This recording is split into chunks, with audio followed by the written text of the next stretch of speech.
Presidente, obrigado por nos dar essa entrevista. Obrigado a você, Kennedy, por essa oportunidade. Presidente, começar falando da Lava Jato. Estava previsto um depoimento do senhor na próxima semana, quarta-feira. Há notícias de que esse depoimento foi adiado de pedidos da Polícia Federal, do governo do Paraná, com medo de manifestações, porque estariam presentes tanto. O senhor considera prejudicial e qual que é a importância de estar frente a frente com o juiz Sérgio Moro? Olha, primeiro, Kennedy, não tem nenhum problema com a data. A data, quem marca ela é o juiz Moro, e ele marcando, eu estarei presente, seja dia 3, dia 4, dia 2, dia 20, ou seja, eu não tenho nenhum problema com a data.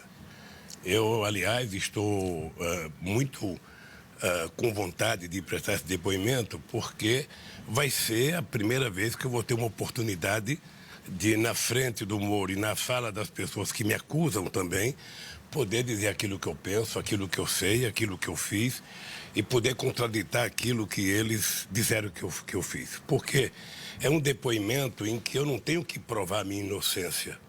Eles é que têm que provar a minha culpabilidade. Então eu estou esperando, não tem nenhum problema com manifestação a favor, ou seja, eu quero ir lá e prestar meu depoimento como todo mundo faz. E prestar contas à sociedade brasileira, porque faz 3 anos que eu sou massacrado 24 horas por dia e o depoimento é a primeira grande oportunidade que eu tenho de poder falar frente a frente com o juiz Moro. Exercer seu direito de defesa plenamente, né? Em relação ao direito de defesa, o juiz Sérgio Moro diz que ele pode rever aquele pedido de exigir a sua presença no depoimento de 87 testemunhas de defesa. No despacho, presidente, que ele vê aparente abuso do direito de defesa e que, se a sua defesa diminuir o número de testemunhas, ele poderia dispensar o senhor de estar presente. O senhor pretende, a sua defesa pretende reduzir o número de testemunhas? Como é que vê essa decisão do Moro? Kennedy, primeiro nós temos que ter em conta que o presidente, o juiz Moro, ele não pode julgar a quantidade de testemunha, ele tem que julgar a qualidade do depoimento que as pessoas vão fazer. Se os meus advogados chamaram, as testemunhas que chamaram, é porque eles acham que a testemunha tem alguma coisa nova a acrescentar, sabe, no direito de defesa que eu tenho. E ele não pode cercear e limitar o direito de defesa tentando cercear a quantidade de testemunhas. O Ministério Público não pede para mim, não pede para os meus advogados, a quantidade de pessoas que vão investigar, que vão acompanhar a Polícia Federal. Não pede, portanto, eu acho que o juiz Moro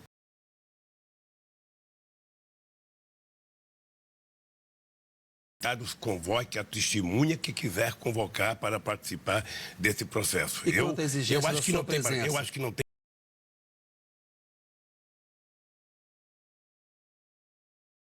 para diminuir. Ele não exigirá a minha presença, para mim não tem problema. Se for necessário, eu mudo para Curitiba, fico lá o tempo necessário para esperar o julgamento. Mas a gente não vai abrir mão de uma testemunha que nós consideramos importante para esclarecer a opinião pública o que está acontecendo no Brasil. Presidente, há rumores, inclusive alguns jornalistas escreveram a respeito disso, de que o adiamento poderia estar ligado a alguma estratégia para se tentar obter alguma prova que fundamentasse um eventual pedido de prisão do senhor. E citaram até o que o Léo Pinheiro falou no depoimento na semana passada, dizendo que numa conversa o senhor teria dito a ele para destruir provas. Eu queria que o senhor se manifestasse a respeito disso que o Léo Pinheiro disse e a respeito dessa eventual possibilidade de uma prisão com esse adiamento. O senhor acredita nisso? Teme isso?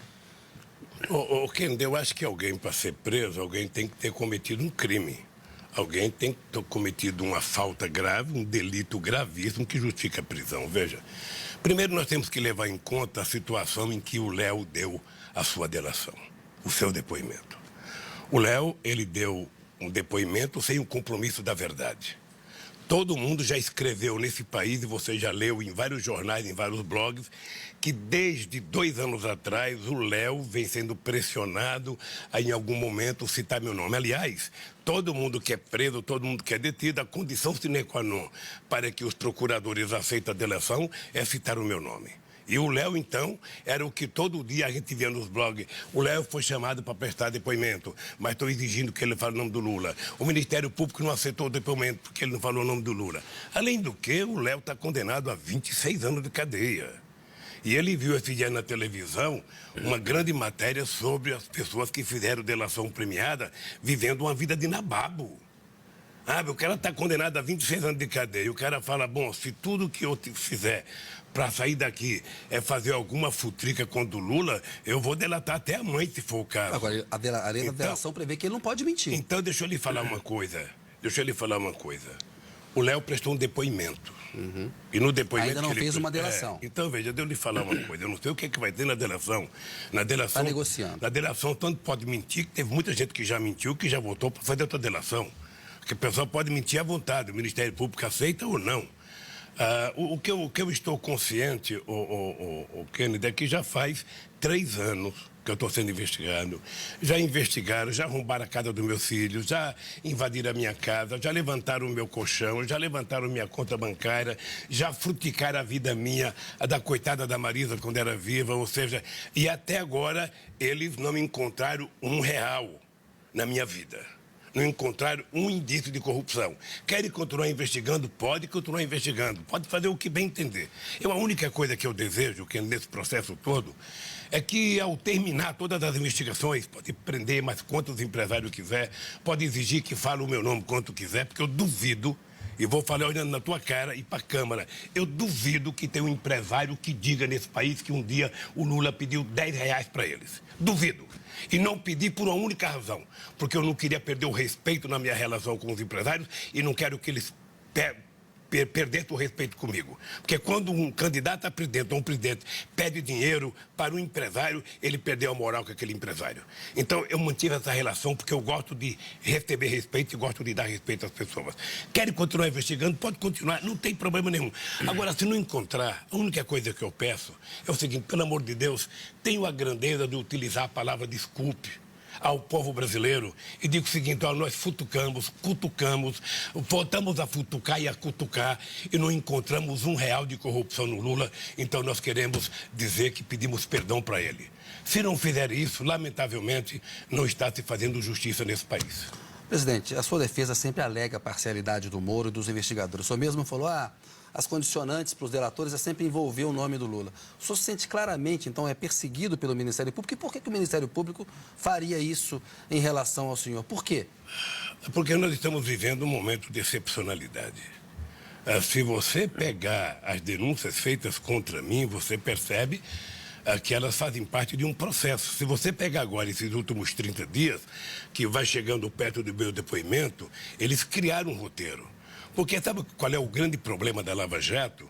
O grande problema da Lava Jato é que eles se subordinaram aos meios de comunicação para poder obter sucesso no que eles estão fazendo. Então, eles estão refém dos meios de comunicação. E esse negócio não pode acabar. Não pode acabar com a manchete absolvendo Lula. Eles me condenaram 3 anos. Então, eles resolveram fazer esse show de pirotecnia, levando o Odebrecht. E é engraçado, porque no meu caso, quando o Emílio Odebrecht foi prestar depoimento, eu vim escutando hoje, ele diz textualmente, eu e outras empresas, junto com a Globo, criamos uma empresa para pressionar o processo de privatização no governo Fernando Henrique Cardoso, sobretudo na área de telefonia e na área de petróleo. Eu imaginei que aquilo seria manchete no Jornal Nacional, nem deram nada. E o Ministério Público, nem o Janot, nem ninguém da Operação Lava Jato, resolveu fazer um processo de investigação para saber se era verdade. Então... Sobre seletividade nas investigações. Não, tem seletividade e tem um desejo. Eu acho que o desejo com relação a mim só tem um. Eles sabem já, eles sabem que não vão encontrar corrupção na minha vida. Agora, eles sabem. Agora, o que está por detrás disso é que depois de tudo que eles fizeram comigo, e qualquer pesquisa de opinião pública que faça, eu apareço em primeiro lugar, na frente de todos, em algumas situações, até ganhando as eleições no primeiro turno, eles estão fazendo o que eles puderem fazer para tentar criar um processo de evitar que o Lula saia candidato em 2018. Então é importante, todo homem público tem o dever de dar explicações, o senhor mesmo mencionou que é uma oportunidade de se defender. Nessa questão do depoimento, desse processo especificamente, presidente, a acusação é a seguinte, teria havido um desvio de 3,7 milhões de reais de contratos da OAS com a Petrobras, para custear uma reforma no apartamento do Guarujá e manter o acervo presidencial guardado numa empresa durante um tempo. Na semana passada, o Léo Pinheiro disse que esse apartamento pertencia ao senhor. O senhor nega a propriedade, a sua defesa apresentou documentos nesse sentido. Mas o Ministério Público sustenta que essa documentação, na verdade, ela faz uma ocultação de patrimônio. O que o senhor tem a dizer sobre essa acusação? O que eu posso dizer é que o Ministério Público começou mentindo e continua mentindo a esse respeito. Veja, para você provar que eu sou proprietário de um patrimônio qualquer, você tem que ter um recibo, você tem que ter um registro em cartório, você tem que ter uma escritura, porque isso não é uma coisa privada. Ou seja, quando você vai registrar o imóvel, você tem que mostrar claramente que tem um documento assinando. Ora, se eu não paguei, se eu não tenho recibo, se ele não recebeu, se a OAS dá o tal do apartamento como garantia de vários empréstimos que ele fez, o apartamento não pode ser meu. O apartamento não pode ser meu. A mesma coisa é a chácara. Ou seja, ele sabe que tem dono, sabe que foi pago com cheque, sabe que foi pago com... Sabe? Eles sabem, eles já investigaram tudo. Agora, se eles mentiram e não tem como sair da mentira, é problema deles, não é meu. Presidente, os investigadores, eles dizem que há evidências que reforçam a tese de acusação deles, porque houve reformas feitas no apartamento do Guarujá e no sítio, o senhor frequentou o sítio durante bastante tempo. E que provaria, no entender dos investigadores, que esses bens estavam sendo preparados para o seu uso pessoal e que empreiteiras com fortes interesses em contratos da Petrobras, bancaram reformas em cozinha, em apartamento, no sítio. Ou seja, eu pergunto assim, um político tão importante como o senhor, né, aceitando ali a tese da sua defesa, como o senhor está dizendo, olha, os bens não são meus. No entanto, essas reformas que podem ser descritas como agrados a um político importante, não são vantagens indevidas, como dizem os investigadores, presidente? Então vamos mudar o processo. Diga. Vamos fazer outro processo. Vamos dizer o seguinte, primeiro, queremos reconhecer que o apartamento não é do Lula e queremos reconhecer que a chácara não é do Lula. E queremos reconhecer que na chácara as empresas fizeram reformas a pedido de quem é o dono da chácara. Vamos supor que seja isso. Sim. Então tem um processo. Sim. Anula o processo de corrupção e vamos criar a tipificação de um outro processo, que ele pode chamar de processo moral, de processo ético, mas não pode continuar, sabe, dizendo que teve corrupção. Mas o senhor não vê Agora, nada deixa eu lhe falar uma eticamente coisa. errado? Você já foi na sua loja com a sua mulher comprar sapato? Já. Já. Você viu que às vezes ela pede pro cara da loja descer 40 caixas e ela bota os 40 no pé e depois ela fala, não quer nenhum, levanta e vai embora? Como é que você acha que fica o dono da loja? Ora, se ela não comprou, o sapato não é dela. Isso é o caso do apartamento. É o caso do apartamento e é o caso da chácara. Se eu não comprei, não é meu. Se eu não paguei, não é meu. Se não tem registro, não é meu. Se não tem documento, não é meu. Se não tem um cheque, não é meu. É isso que eu quero que eles digam. Depois pode dizer o que eu quiser. Meu filho, eu passei 8 anos na presidência da República. 8 anos, não foi 8 dias, não. Eu não fui num jantar. Eu não fui num casamento. Eu não fui num aniversário. Eu não fui num almoço na casa de ninguém. Exatamente. Porque eu sabia que no meu papel de presidente da República eu tinha que manter uma isenção total da relação com o empresário. Depois que eu deixei a presidência, eu tinha o direito de fazer o que eu bem entendesse, meu filho. Eu tinha o direito de ir na praia, de ir na fazenda, de ir no sítio, porque eu não era mais homem público. Eu era um cidadão ex-presidente da República. E ex é que nem jarro chinês. Sabe, não vale nada. Não, mas o senhor pode ser candidato agora, presidente, e assim, um político importante, que pode voltar a ser presidente da República, ele não tinha que recusar esse tipo de agrado das empreiteiras? Se eu for candidato, primeiro que não teve agrado, é porque eu não tenho agrado. Tá? Primeiro que não teve. Segundo, se eu for candidato, eu vou ser julgado pelo povo. E o julgamento do povo, para mim, é sagrado. Beleza, eu quero falar com o senhor. E até porque durante a campanha eu vou ter chance de debater com os meus adversários. Tem um outro ponto importante que eu preciso ouvir o senhor. Numa delação, Emílio Odebrecht disse e conversou com o senhor sobre pedidos de contribuição para o PT. E que o senhor, ele designava pessoas para tratar dos valores, que era uma conversa geral. E ele faz um relato na delação de que ele afirmou que ele precisava puxar a orelha do pessoal dele para não economizar, não tentar diminuir os pedidos, e o senhor precisaria puxar a orelha do seu pessoal para não pedir tanto.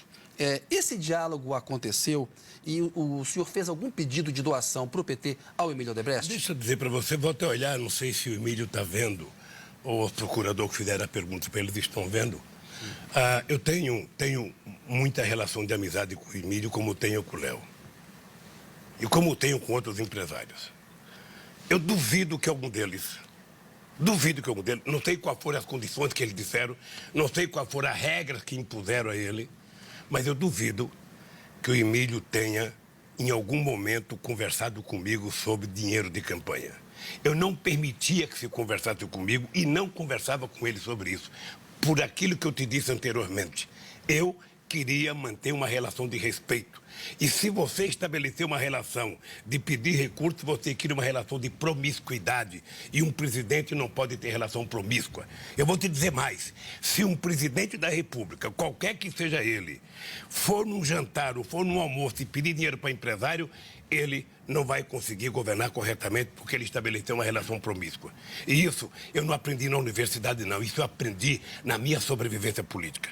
Portanto, eu duvido, sabe, que exista um momento em que o Emílio tenha me oferecido 5 centavos e que eu tenha pedido 4 centavos para ele. Um outro ponto importante da delação agora do Marcelo Odebrecht é a respeito de um provisionamento de recursos feito pelo Odebrecht, que nas palavras do Marcelo Odebrecht variavam ali de 35 a 40 milhões, que seria uma conta com codinome Amigo, que seria um codinome se referindo ao senhor. E que essa conta seria administrada pelo Palocci, ex-ministro da Fazenda. O Marcelo Odebrecht diz que nunca tratou com o senhor disso, mas que ele entendia, presumia, pelas conversas dele com o Palocci, isso no relato feito pelo Marcelo Odebrecht na delação, que os recursos retirados aí dessa conta, desse provisionamento, seriam utilizados pelo senhor. E, inclusive, teria dito lá que o Branislav Kontic, um auxiliar do Palocci, teria levado 13 milhões em dinheiro vivo ao senhor. A sua defesa diz que essa acusação é a mais absurda de todas as ilações. Seus advogados já se manifestaram, mas eu queria que o senhor se manifestasse e dissesse para mim por que o senhor considera a mais absurda. Você sabe que um bom cliente não se manifestaria depois da manifestação dos advogados. Mas essa não é absurda. Isso é um político. Essa é surreal. Veja, porque... primeiro, vocês sabem que já pegaram o dinheiro do Serra não sei aonde. Já pegaram o dinheiro do Aécio não sei aonde. Já pegaram o dinheiro de sei aonde. Ou seja, já pegaram o dinheiro de muita gente em paraísos fiscais pelo mundo afora. Há acusações nesse sentido. Acusações, várias acusações. No meu caso, pense bem, no meu caso, supostamente tem uma conta que não está nem no nome do Palocci, nem no meu e ninguém do PT. Está no nome do próprio doador. Tá? Segundo, que ele retirou 13 milhões para dar para mim. Você viu a conta que fizeram do que significa 13 milhões de reais. Ora, será que 10 centavos desses 13 milhões não tinha sido depositado numa conta? Como é que eu iria carregar 13 milhões? Não é naquela mochilinha que você anda e que o jornalista para carregar computador. Então, o querido Kennedy, eu fico às vezes preocupado porque essas pessoas estão presas há muito tempo. Você sabe que no tempo da tortura, teve gente que morreu para não delatar. E teve gente que não aguentou a tortura, teve gente que fraquejou, teve gente que contou. E eu tinha muito debate, quando eu fundei o PT, entre aqueles que eram traidores e não. Eu não considerava traidor o cara que delatou. Ora, o Marcelo está preso há mais de 2 anos. O Marcelo, no Brasil, não temos nem habeas corpus mais. Mas coisa a colaboração premiada não é um instrumento importante para obter uma colaboração? É um instrumento importante que deveria ser feito, sabe, se a pessoa fosse espontaneamente. Mas está sendo mal usado? Não, está sendo mal usado não. É que as pessoas estão sendo torturadas psicologicamente.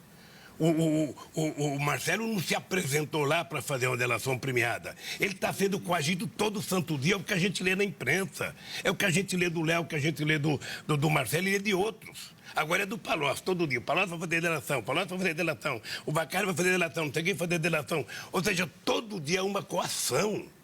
Olha, eu converso com muitos advogados, eu leio jornais, eu fico sabendo de notícias. Todo dia tem alguém que foi convidado a fazer delação e citar o nome do Lula.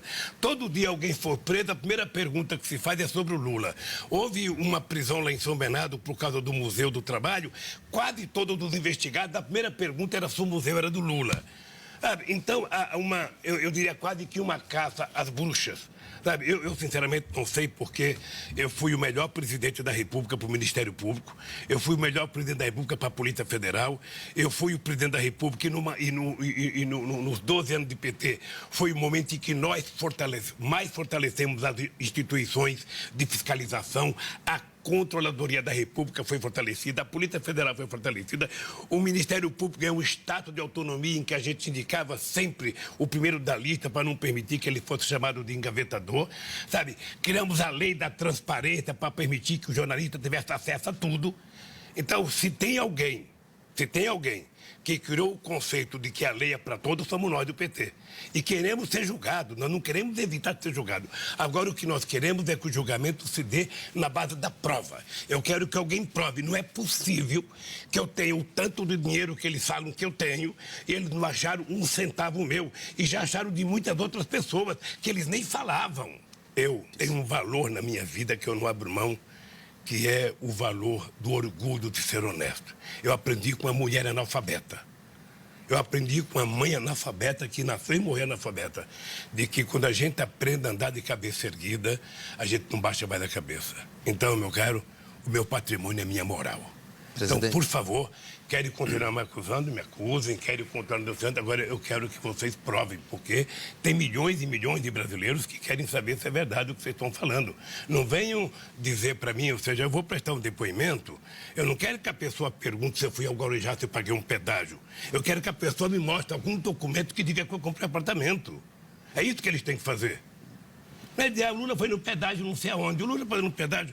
Olha, meu Deus do céu, é passar num pedágio sem saber até para onde vai, porque para ir para um pedágio, pagar um pedágio para ir para o Guarujá, você pode pagar o pedágio e ir para Rio Santos, ir para Bertioga e no Guarujá, claro. Ou ir para Santos pela balsa. Então, eu estou cansado de brincadeira. A verdade é essa, eu estou cansado de brincadeira com o meu nome, estou cansado de achincalhamento e eu acho que isso tem que parar em algum momento. Presidente, a atuação internacional, o senhor, durante o seu governo, definiu uma política externa com essa posição geopolítica que o Brasil tem naturalmente na América Latina e na África até, por questões históricas. Nas delações da Odebrecht, os investigadores dizem que o senhor fez lobby no BNDES, no governo Dilma, conversou com presidentes de outros países para defender obras das empreiteiras brasileiras. E o Alexandrino Alencar chega a dizer, presidente, que a remuneração das palestras, palavras dele, era uma forma de remunerar o ex-presidente Lula face ao que ele fez durante muitos anos para o grupo e que fosse feito de maneira lícita e transparente a tal remuneração via as palestras. Ou seja, eles estão usando a tese de que as palestras serviam para alavancar lobbies das empreiteiras. Como é que o senhor responde a essas acusações, presidente? Eu não deveria nem responder, porque você faz palestra. Sim. E você faz palestra porque você ganhou credibilidade para fazer palestra. A maioria dos jornalistas que são pessoas de nome na televisão fazem palestra. E fazem palestra porque é um jeito de aumentar a sua independência financeira e cuidar melhor da sua família. Sim. Quando eu deixei a presidência, eu tinha muitas coisas. Eu fui chamado para ser consultor de muitas empresas. Nunca quis ser consultor. Nunca quis ser conferencista profissional. Eu era um contador de casos de um governo bem-sucedido. Quando eu deixei a presidência, o PT me registrou. Eu ia ganhar um salário de R$23 mil na época e eu recusei. Eu não quero receber do PT porque eu vou fazer palestra. E quando eu comecei a fazer palestra, eu recebi proposta dos empresários que cuidavam do Gordon Brown, que cuidava do Tony Black, que cuidava do Fox, que cuidava do Felipe González, que cuidava do Kofi Annan, que cuidava do Sarkozy, das pessoas que cuidavam do Clinton. Tá? E nós decidimos o seguinte, vamos criar um padrão, sabe, de conferência. Cobrar um valor. O valor vai ser o do Clinton. Tá? Com a vantagem, o Clinton cobrava o mesmo valor, mas os americanos davam avião para ele viajar, que era o avião oficial. E eu cobrava do empresário que pagava o avião. Tá? O transporte. E contratasse quem quisesse. Foram 72 palestras. Para banco, para empresas de automóveis, para empresas de autopeças, ou seja, foram 72. Eles têm tudo. Eles têm álbum, têm fotografia, tem até meu discurso. Eles pegaram meus 72 discursos e guardaram, certamente para aprender a fazer discurso. Tá? E por que eu era um conferencista, sabe, um contador de caso caro? Porque, gente, as pessoas têm que ter orgulho, isso aqui não é ufanismo, não. É que eu deixei a presidência em 2010 sendo o presidente da República mais bem-sucedido do começo do século XXI. Sabe? Quando as pessoas contratavam uma palestra que a gente perguntava o que vocês querem que eu fale, os caras, ô Lula, o que nós queremos é que você diga qual foi o milagre de tirar 40 milhões da miséria, 40 milhões leva para a classe média, 36 milhões de pessoas tá feito da miséria absoluta, fazer o Brasil ser respeitado como você fez. Era isso que as pessoas queriam saber.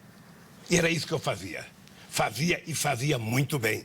E está tudo gravado, eles têm. Está gravado. E não fazia lobby para a empresa, não. Eu ia defender o Brasil como todos os presidentes defendem.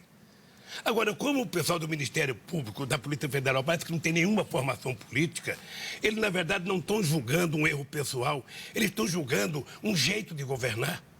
Ora, eu estou convencido que o Brasil é um país de tamanha envergadura na América Latina e que o país tem que ter uma política de influenciar que empresas brasileiras se implantem no exterior. Eu dizia na África, na primeira viagem que eu fiz a Angola, uma empresa brasileira num país africano é uma bandeira do Brasil naquele país. Foi assim que a Inglaterra fez com o Brasil, assim que os Estados Unidos fez com o Brasil. Agora, os procuradores parece que não. Você veja o negócio, na campanha de 2006, você deve estar lembrado que o Alckmin fez uma acusação que eu estava financiando o metrô de Caracas e não dava dinheiro para o metrô de São Paulo. E mal ele sabia que quem começou o metrô de Caracas a financiar foi o Fernando Henrique Cardoso. E justamente... Há uma exportação de serviços brasileiros. De serviços. Só para você ter ideia, no Porto de Mariel, eles compraram de produto nosso 850 milhões de dólares. Agora, se a pessoa é analfabeta política e tem um outro jeito de governar, não é assim, então a pessoa tem que saber o seguinte: eu vou ter que parar de trabalhar no Ministério Público, na Polícia Federal, vou ser candidato a alguma coisa e vou governar de outro jeito. Sabe por quê? Porque quem aprova financiamento não é o presidente da República. Você sabe que é o COFIG que aprova. E no COFIG é uma instituição que participa do Ministério das Relações Exteriores, Ministério da Fazenda, Ministério do Planejamento, Ministério da Indústria e Comércio. O único que não sabe, que não participa, é o presidente da República. Se eles soubessem disso, não falavam tanta baboseira como falam. Presidente, eu quero encerrar um pouco esse capítulo do Lava Jato, até para falar um pouco de política, porque o senhor é um potencial candidato à presidência da República no ano que vem, aí todo um contexto envolvido nisso. Mas na semana passada o Palocci sinalizou claramente a sugestão de fazer uma delação. Ele falou lá que podia dar informações que renderiam um ano de trabalho para a Lava Jato. Mas há bastidores, presidente, que o Ministério Público só aceita a delação se ele envolver o senhor. Isso não é mais novidade. Pois é. Se você for preso, a primeira pergunta é a seguinte: você conhece o Lula? Sim. Você tem relação com o Lula? É isso que eu vou perguntar para você. Por falta de outro assunto. Você tem algum temor em relação à delação do Palocci? Não tem nenhum temor. Gente, o Palocci é meu amigo, fundador do PT. O Palocci é uma das inteligências políticas mais privilegiadas desse país. O Palocci está preso, sabe? Não foi julgado ainda. Não teve sequer o direito de habeas corpus ainda. Ou seja, ele está preso e está lá trancafiado. Enquanto não falar, não sai. Enquanto não falar, não sai. Você quer sair, fala do Lula. Você quer sair, fala do Lula. É assim com todo mundo, Kennedy.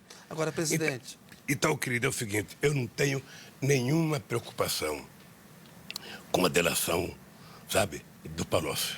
Na menor... Como eu não tenho, sabe, se você for preso, não terei medo da sua delação. E não tem de nenhum empresário. Pode prender mais gente. Pode prender mais gente, a não ser que a pessoa seja cretina e vá lá para mentir. Mas depois da delação tem que ter prova.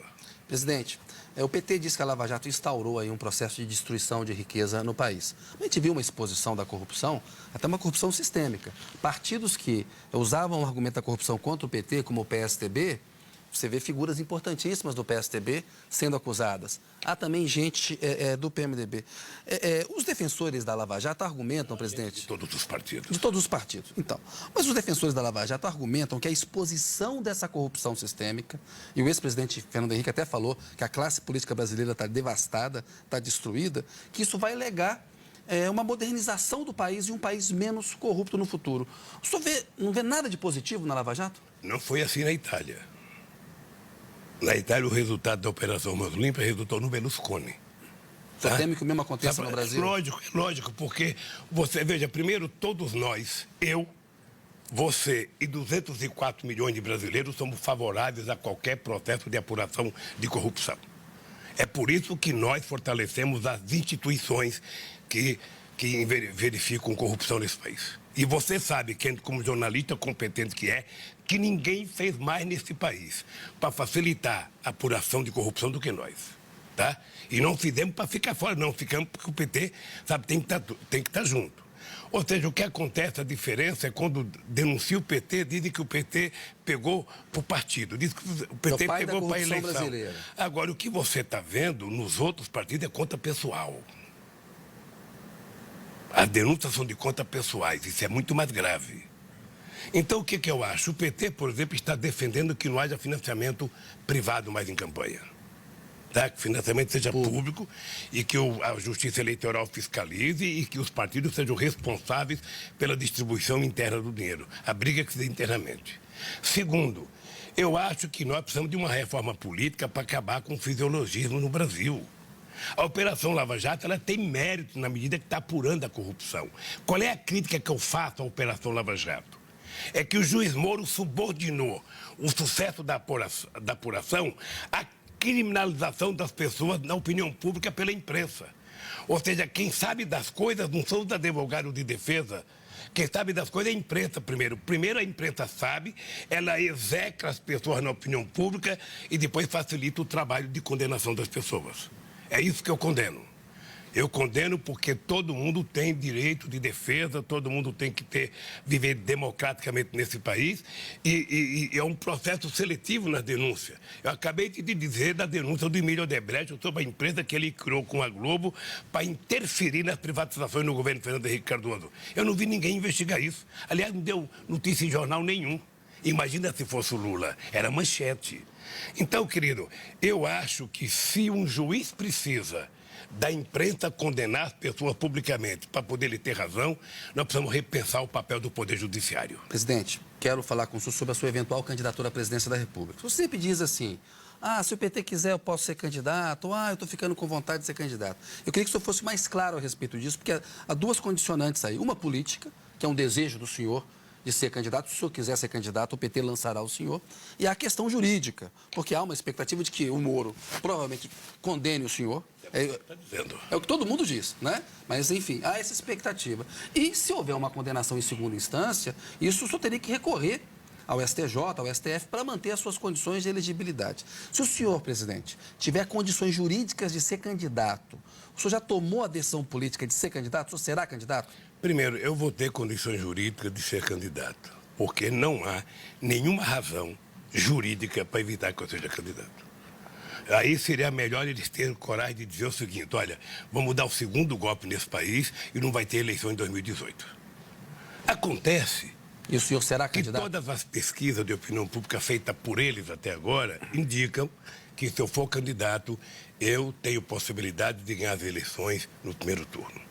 Então, obviamente que a gente não pode ficar analisando pesquisa com tanto tempo de antecedência, porque tem gente que está em primeiro pode chegar em último, tem gente que está em último pode chegar em primeiro. Você será candidato?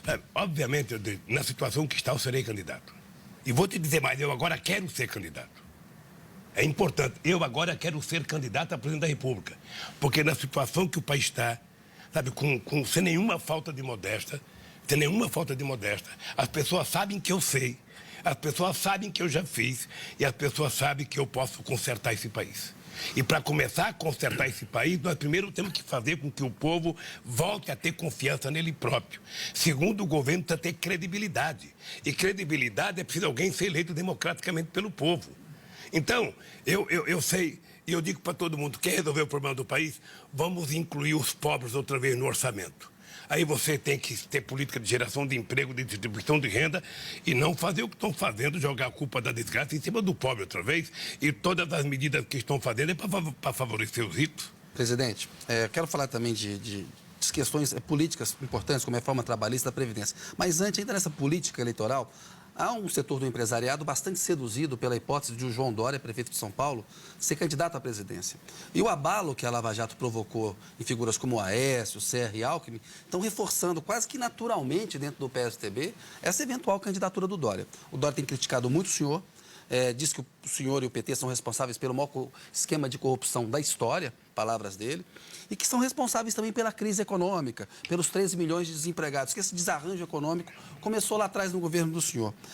Como é que o senhor responde a essa acusação do Dória? E o senhor teme uma eventual candidatura do Dória? Deixa eu falar uma coisa. Quando eu era presidente do sindicato, o Sauer, presidente da Volkswagen, presidente da Mercedes e da Ford, sempre se queixavam que eu fazia muita crítica a eles. E eu dizia, eu faço muita crítica a vocês porque vocês são os maiores, então eu preciso criticar. Obviamente que o prefeito de São Paulo quer 5 minutos de glória, sabe, que eu responder. Eu não vou responder, porque ele tem obstáculos muito grandes antes de chegar para me enfrentar. Ele primeiro tem que governar a cidade. Ele não pensa Ele não pense que fazendo pirotecnia, andando em ônibus 3 horas da tarde, eu quero ver ele pegar ônibus às 6 horas da tarde. Eu quero ver ele pegar metrô às 6h30 da tarde, sabe? Eu quero ver se ele foi nas enchentes aí, andar da enchente ou vai quando está seco. Não. Pirotecnia nós já vimos nesse país. Nós já tivemos prefeito, sabe, que ganhou eleição varrendo São Paulo. Nós temos prefeito que dançava no carnaval vestido de macacão do trabalhador da faxina. Nós já tivemos presidente que foi eleito também pela mídia, sabe, que vestia a camiseta contra a droga e corria todo santo dia, era a primeira página todo santo dia. Pirotecnia não governa nenhuma cidade pequena, nenhuma cidade grande.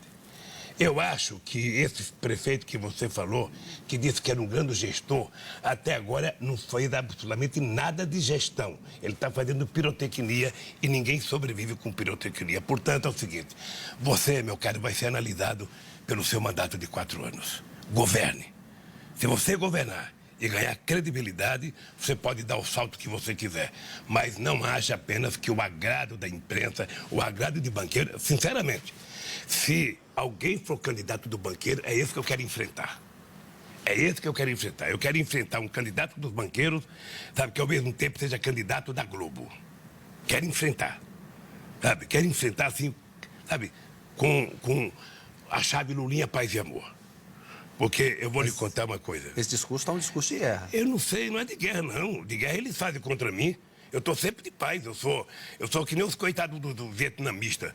Vivo baixinho ali, escondido, os americanos grandão jogando bomba e depois os baixinhos ganharam. Ou seja, eu estou muito tranquilo porque, veja, eu duvido, Kennedy, que algum setor da economia ganhou mais dinheiro do que ganharam no meu tempo de governo. Duvido.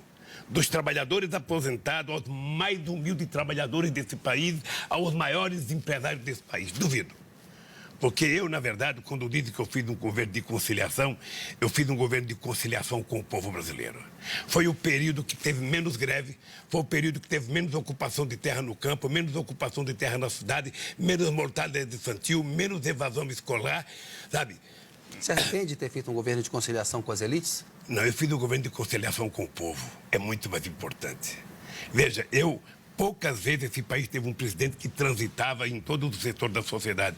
Quando eu criei o Conselhão, na primeira reunião eu coloquei o Gerdau sentado junto com o dirigente sindical e com o índio, que era para mostrar que era possível governar para todos, sempre tendo um olhar mais carinhoso para as pessoas mais necessitadas. E as pessoas reconhecem isso. As pessoas reconhecem e é por isso que eu apareço com grandes possibilidades, sabe, de ser candidato e ser vitorioso. Vamos esperar a história seguir a sua trajetória e vamos ver o que vai acontecer em 2018. Acabei de ser informado pela produção do SBT que o Moro confirmou a audiência no dia 10, em Curitiba. Para mim não tem problema, como eu disso. te falei, tanto faz dia 3, dia 2, dia 10, dia 15, Perfeito. sabe, talvez queira se fazer mais espetáculo de pirotecnia, sabe, para quando eu for prestar depoimento. Eu estou muito à vontade. E vejo, a coisa mais importante que eu quero fazer, sabe, é prestar meu depoimento. Eu quero ficar frente a frente com os meus acusadores, sabe, para que a gente possa ter uma conversa. E, aliás, você poderia fazer um favor para mim. Diga. O SBT poderia fazer um favor para mim. Mandar uma carta para o Moro pedindo para que meu depoimento fosse aberto para a imprensa. Sabe? Para não ficar subordinado ao vazamento. Porque fica aquela câmera dele filmando, parece que ele é uma voz do além, perguntando para um coitadinho que está exposto lá, não sabe botar a câmera, não sabe olhar. Então era muito melhor. Sabe, que depoimento já que é para vazar, vamos fazer um depoimento aberto. A Globo vai lá, sabe, vai cobrir, o SBT vai lá, vai a Bandeirante, vai todo mundo cobrir e ninguém esconde nada de ninguém, fica todo mundo, aparece, sabe, a cara do Moro, aparece a minha cara, sabe, aparece a cara dos procuradores. É isso que eu acho que vou acelerar seria aqui a entrevista, importante. tem muitos pontos que eu quero falar com o senhor. Há alguma tratativa em curso entre o senhor, o Fernando Henrique e o Temer para se tentar uma sobrevivência política à Lava Jato? Primeiro, veja, eu não vou fazer nenhum acordo de sobrevivência à Lava Jato. O que eu acho é que se tiver que ter uma reunião, sabe, entre os políticos, e tem que ser os partidos dos os presidentes dos partidos que puxem, é para discutir uma reforma política, para que o país não tenha mais partidos fisiológicos, a gente possa ter partido mais sério. Porque se a gente continuar com essa lógica de desmoralização dos partidos, o que vem no lugar disso é o fascismo ou o nazismo. Sobre isso, o senhor topa conversar com o Temer e com o Fernando Henrique? Veja, eu sinceramente não tenho muito interesse de conversar com o Temer, porque a forma que ele chegou no governo não condiz, inclusive, com as conversas que eu tive com ele. Por Fernando Henrique Cardoso, eu fiquei muito agradecido quando ele foi me visitar no hospital, foi visitar a dona Marisa, e eu acho que há um espaço para a gente conversar sobre reforma política.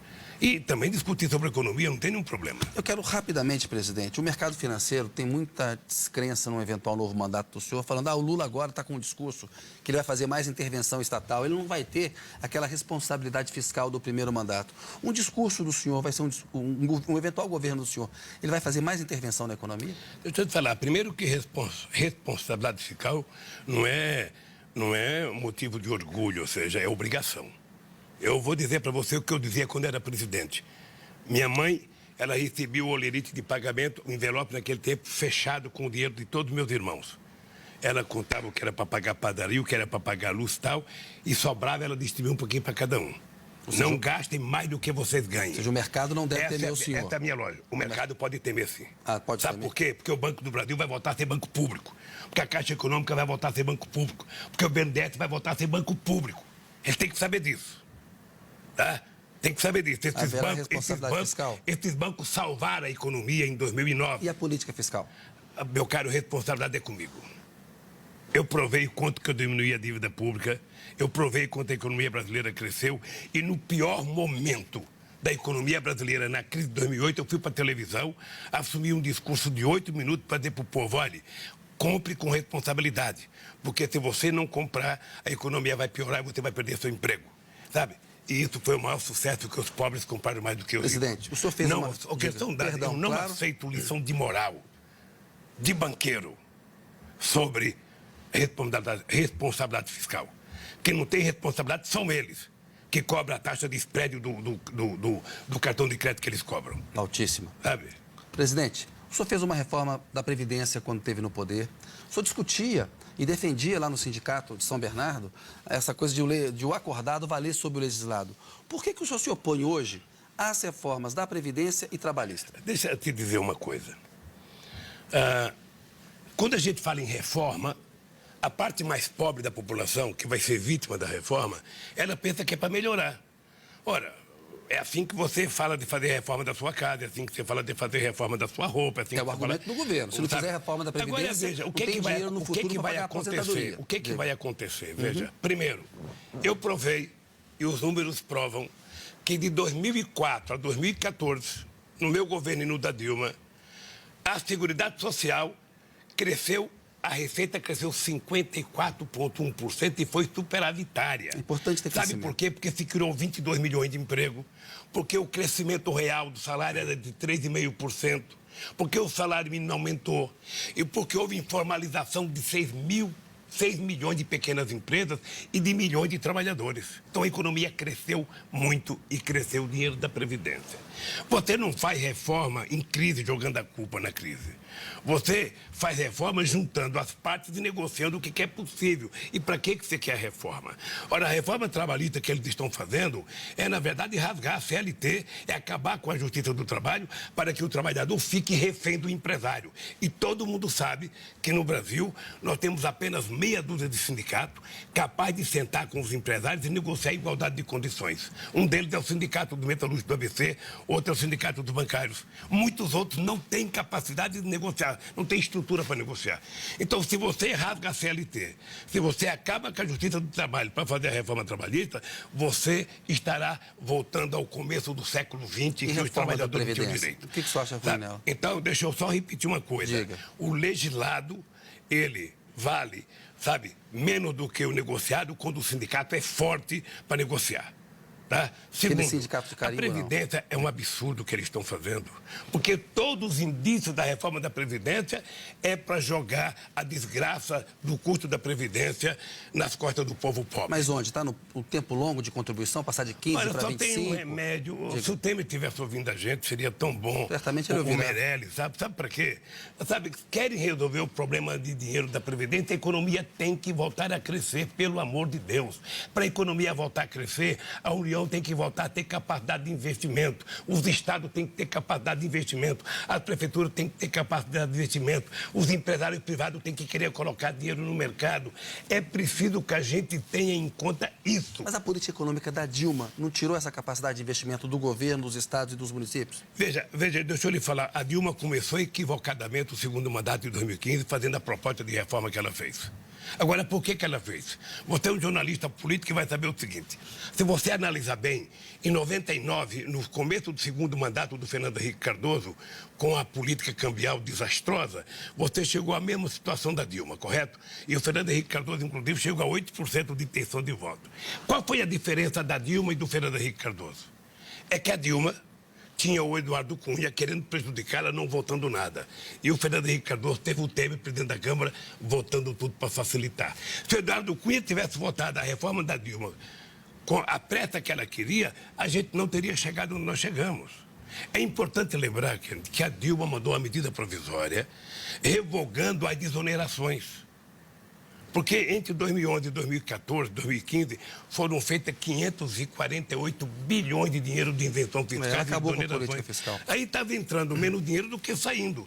Quando ela tentou para isso, o Renan devolveu a medida provisória e não colocou em votação. Nosso tempo acabou, mas eu queria que o senhor respondesse rapidamente. É a favor de antecipar as eleições presidenciais e de uma Assembleia Constituinte nova? Veja, eu sou a favor, o PT não tem uma definição, mas eu sou a favor de antecipar as eleições, porque o país não comporta ficar até 2018 no clima que está. É preciso recuperar a autoestima desse povo. E Constituinte nova?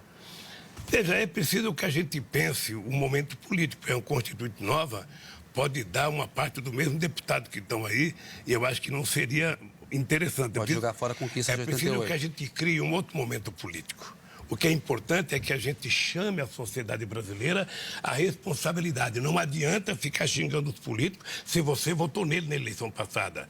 É importante que você que acha que todo mundo está errado, crie juízo, entre na política, seja candidato, vote, sabe, em gente que tenha compromisso para não fazer a desgraceira que estão fazendo com o país. O governo cogita aumentar impostos em maio. Será uma medida correta? Tem aí, até para diminuir o déficit, tem previsão de rombo nesse ano e no ano que vem. Está havendo a possibilidade de aumentar imposto, presidente? Deixa eu te dizer, você sabe que eu mandei 2 medidas provisórias, a de 2007 acordada com governadores, com sindicato, com liderança, e não foi para frente. Tá? Eu acho, veja, que o governo, se tiver que aumentar imposto, tem que dizer que tem que aumentar imposto, sim. Mas eu não sei se o problema hoje é só aumentar imposto. Eu acho que o problema hoje é o governo assumir a responsabilidade de servir, sabe, como se fosse um motor de arranque para tocar a economia brasileira. A gente, quando eu estava na Vilares, que a gente fazia motor de navio, um motor de 12 metros de altura era tocado por um motorzinho pequeno, para a gente fazer ajuste, que a gente chamava de motor de arranque. Nesse momento, o que está precisando é o governo ter credibilidade para dizer ao povo o que quer fazer. E não é falar mais da palavra corte, é falar investimento. Pelo amor de Deus, vamos fazer investimento. Nós temos Isso não pode explodir a dívida pública, presidente? Deixa eu já te está no patamar alto? Essa é uma coisa que eu discuti com você em 2015, quando eu vim aqui. A dívida pública, ela foi feita por todos os países do G8 e ela foi feita por todos os países do G8. Ela aumentou de 2007 para cá. Por quê? Porque cabe ao Estado colocar dinheiro na economia para tentar fazer a economia crescer. Se você coloca dinheiro na economia para a economia crescer e você faz investimento em infraestrutura, você gera emprego, o que acontece? Os empregos vão gerar mais salário, que vai gerar mais arrecadação, que vai crescer o PIB e aí a dívida pública vai diminuir com relação ao PIB. Nós temos que ser responsáveis. Agora, para tudo isso acontecer, tem que ter uma pessoa que, quando fala, as pessoas acreditam. Presidente, o senhor falou há pouco do Eduardo Cunha. Segundo o Temer, numa entrevista que ele deu a Bandeirantes, ele disse que o Eduardo Cunha disse a ele que não ia tocar o processo de impeachment adiante, o pedido de impeachment adiante, porque ele teria 3 votos do PT a favor dele no Conselho de Ética. E depois, quando o Rui Falcão tuitou que o PT ia votar contra ele resolveu dar seguimento àquele pedido de impeachment. O próprio Temer falou, talvez a Dilma estivesse no poder. a Dilma deveria ter negociado com o Eduardo Cunha para preservar o resto do mandato? Ou o impeachment aconteceria de qualquer maneira porque ela perdeu apoio no Congresso e a polícia econômica estava ruim? Primeiro, eu não quero julgar a atitude do Eduardo Cunha, eu quero julgar a atitude do Temer. O Temer era vice-presidente da República.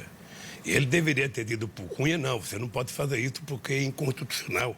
Nós não podemos inventar uma mentira. E, sobretudo, o Temer, um senhor de 76 anos de idade, um jurista famoso aqui em São Paulo, poderia ter dito ao povo, eu não quero o poder pela via do golpe. Eu não ter recusado. Mas a Dilma deveria ter negociado com o Cunha? Eu não sei se ela deveria ter negociado com o Cunha. Porque o Cunha tinha mais 6 meses de mandato. A Dilma tinha mais 2 anos e tanto. Mas um problema dela. O que eu quero julgar é que o vice-presidente da República, que era do partido mais importante na Câmara e mais importante no Senado, e era teoricamente o chefe do Cunha, tivesse dito, não vou aceitar esse tipo de coisa, não teria aceito. Faltou lealdade do Temer à Dilma? Faltou compromisso com a Dilma. E faltou compromisso com a democracia. Ele sabe que isso tem um preço, ele vai pagar o preço por isso. Obviamente que tem a glória de chegar à presidenta da República, né? Tem gente que ficou feliz porque ficou um dia, imagina ficar 3 anos. Presidente, Agora é pobre para o Brasil isso. O Brasil não merecia mais isso. Mas a Dilma não errou na relação com o Temer? Eu não sei, a Dilma pode ter errado em muitas coisas, mas nada justifica um golpe. Presidente, última pergunta. Como é que o senhor tem enfrentado e lidado com a perda da dona Marisa? Kennedy, eu pensei que eu já tinha experiência de viuvez, porque eu fiquei viúvo em 71, com 2 anos de casado. Mas 43 anos de convivência que eu tive com a Marisa, ou seja, é muito pior do que eu imaginava. Eu não tinha noção do quanto é difícil, do quanto é complicado você chegar em casa de noite e não ter mulher. Então, o tempo vai se encarregar, sabe, de fazer com que a gente supere isso. Mas é uma experiência muito ruim que eu não desejo para ninguém. Presidente, é muito desagradável. Obrigado pela entrevista. Gostei muito da entrevista. Acho que o senhor tocou em todos os pontos. Falou aí de Lava Jato, de Brasil, de tudo. É uma pena que foi rápido. 50 minutos. Eu pensava que ia ser mais, pô. A gente marca outra entrevista. Tá bom? Obrigado pela entrevista, abraço, presidente. obrigado, querido. Abraço pro senhor. Obrigado.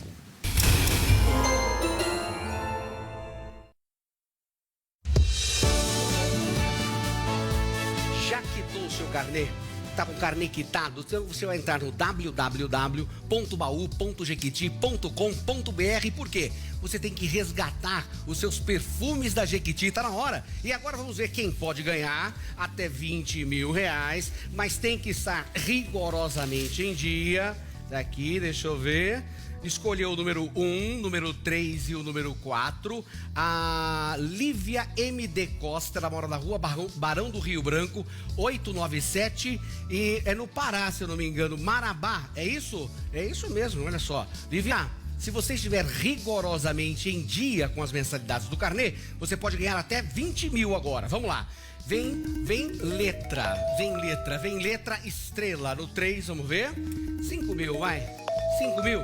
5 mil, isso aí, 5 mil. Agora vem mais 5, vai. 10 mil, 10 mil, 10 mil, 10 mil, 10 mil, boa. Onde é que tá o outro? Faltando o A. Cadê o A? Será que o A tá aqui? Não, não tá. No 6, deixa eu ver. No 6 também não tá. Tá no 2. Olivia, um beijo pra você. E você acaba de ganhar 10 mil reais porque está